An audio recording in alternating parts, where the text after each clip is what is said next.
Because why in the world would you take 6-year-old kids and get them to sit without moving for 5 hours? Unless you want them to grow up fat and stupid, why in the world would you train them to do that? Well, it's easier. That's one thing. And when they're sitting there, there's nothing disruptive about the rough and tumble play, and that can be quite, play can be quite disruptive. So anyways, most of these kids are reasonably well socialized by the time they're the age of 4, using one mechanism or another. They learn how to regulate their aggression, and they learn how to engage in fictional play structures with other kids. They learn how to cooperate and compete.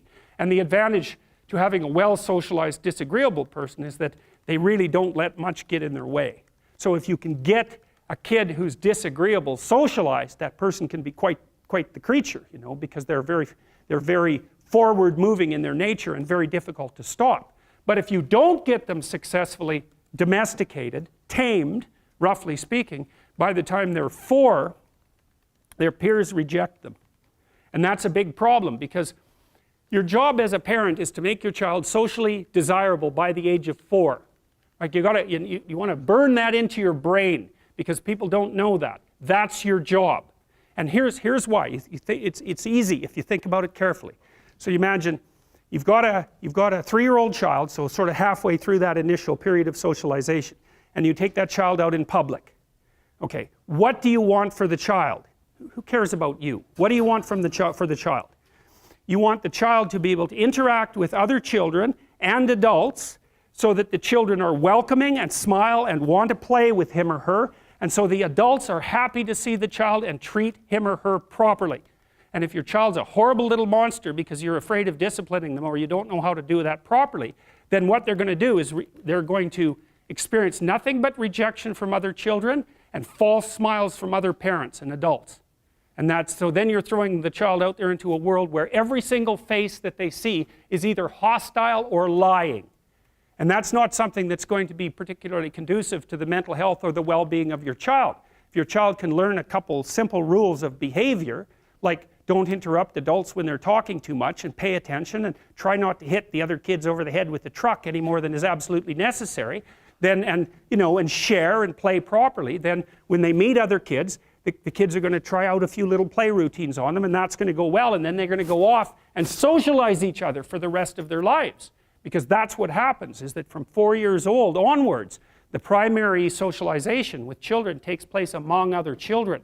And so if the kids don't get in on that early, they don't move into that developmental spiral upwards, and they're left behind. And you can imagine how terrible that is, because a 4-year-old will not play with another 4-year-old who's 2. But a 5-year-old certainly will not play with a 5-year-old who's 2, right? Because the gap is just starting to get unbelievably large. And so the kids start out behind, and then the peers leave them behind, and then those kids are alienated and outside the peer group for the rest of their life. Well, those are the ones that grow up to be long-term antisocial, right? They're already aggressive. It doesn't dip down. Now, what happens to normal boys, roughly speaking? Imagine the aggressive 2-year-old types. They get socialized, so their level of aggression goes down, and then they hit puberty and testosterone kicks in, and bang, levels of aggression go back up. And so that's why males are criminals between the ages roughly of 16 and about 25. So, and it matches the creativity curve, by the way. It's so cool. If you look at the spike of creativity among men, 16 to 25, and it starts to go down, criminality matches that absolutely perfectly. So that's quite cool. So, and so the testosterone levels raise the average level of aggression among men. It's more dominance than aggression, actually, and testosterone is by no means all bad. And then it starts to decrease at about age 25 or 26, which is usually when men stop staying up late at night, stop drinking as much, develop a full-time career, and take on the burdens and responsibilities and opportunities that are associated with a long-term partner and family.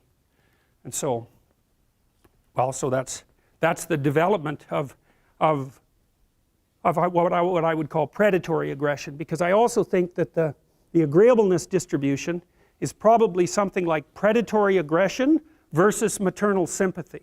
It's something like that.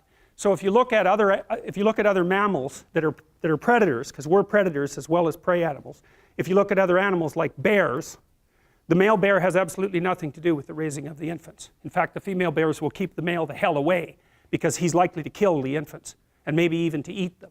So there's no maternality at all in solitary male mammalian predators. Now it depends on how social they are, but roughly speaking that's the situation. Whereas with human beings, males are quite maternal. So, but anyways, I think the extreme of agreeableness on the low end, so disagreeableness, is predation. And the extreme on the upper end is maternal caring. And so, and those two things compete, right? Obviously, it's very difficult to be both of those at the same time. And so men, of course, in the wild, so to speak, are very, very few women hunt in modern societies or in archaic societies. And you can also understand why that is, because hunting actually requires hurting something, killing it. And it's usually something that's not very impressed about being hurt or killed, and that will emit a lot of distress while it's happening. And so for anybody who's compassionate, who's got compassion as, you know, one of the fundamental elements of their temperament, that's something they're just not going to be able to tolerate at all.